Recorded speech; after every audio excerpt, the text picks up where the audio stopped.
안녕하십니까. 2021년 5월 13일 목요일 매일 한국경제신문 스크랩을 시작하겠습니다. 오늘의 주요 뉴스 요약입니다. 첫 번째 기사는 서울 지역 집값이 올해도 오를 것이라는 국토연구원 전망이 주목받는 것은 일부 민간 연구기관들은 되레 하락세를 점치는데 상승할 것을 예측했기 때문이라는 소식입니다. 통상 민간 연구기관들은 부동산 경기를 정부보다 훨씬 긍정적으로 평가하고 정부 산하기관들은 주택 소비 심리를 자극할 것을 우려해 보수적으로 예측합니다.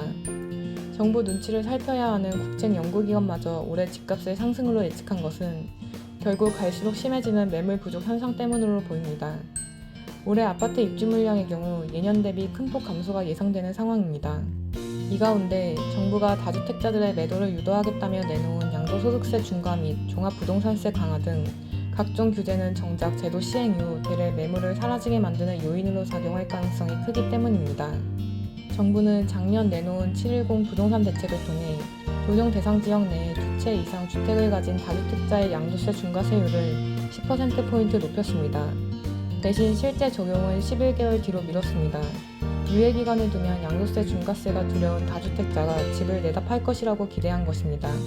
그게 오는 6월 1일입니다. 그러나 정부의 기대와 달리 7.10 대책 이후 월간 3만에서 4만 건으로 매물이 뚝 줄었습니다.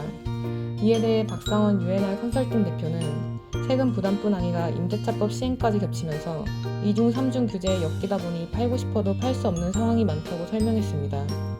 다주택자에게 엄포를 날리는 작전이 사실상 실패로 끝나면서 여당 내에서도 거래세는 내려야 하는 것 아니냐는 말이 나오고 있습니다.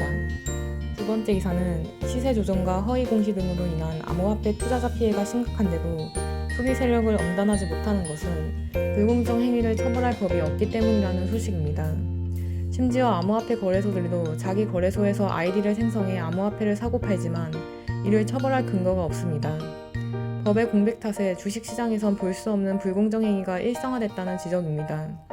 주식시장에서 관계자들이 미공개 정보를 알고 투자하거나 사고 팔면서 시세를 끌어올리는 행위만으로도 처벌할 수 있는 것과 대조적이라는 비판이 제기되고 있습니다.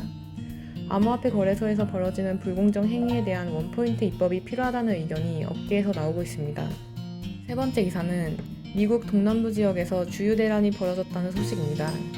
이 지역 유류 수송의 45%를 담당하는 콜로니얼 파이프라인이 사이버 테러로 공급을 중단한 지 닷새를 넘겼기 때문입니다. 휘발유 값은 심리적 마지노선인 갤런당 3달러를 넘었습니다. 주유소마다 드럼통, 비닐봉지에 휘발유 등을 패닉바잉하는 사람들에 대한 목격담이 이어졌습니다. 미국 정부는 워싱턴 DC와 12개 주의 환경 규제를 유예하는 등 대응에 나섰습니다. 네 번째 기사는 밀키트 스타트업 테이스티9이 코스닥 시장 상장을 추진한다는 소식입니다. 가정 간편식, 즉 HMR 스타트업 가운데 기업 공개에 나선 것은 이 회사가 처음입니다. 마이셰프, 플래시지 등 HMR 전문 업체도 줄줄이 상장을 준비하고 있습니다. 밀키트 시장이 코로나19를 계기로 폭발적인 성장세를 보이고 있습니다. 미리 손질된 재료로 구성된 밀키트는 간편하게 요리할 수 있는 이점 덕분에 집밥 정성시대의 주역이 되고 있습니다.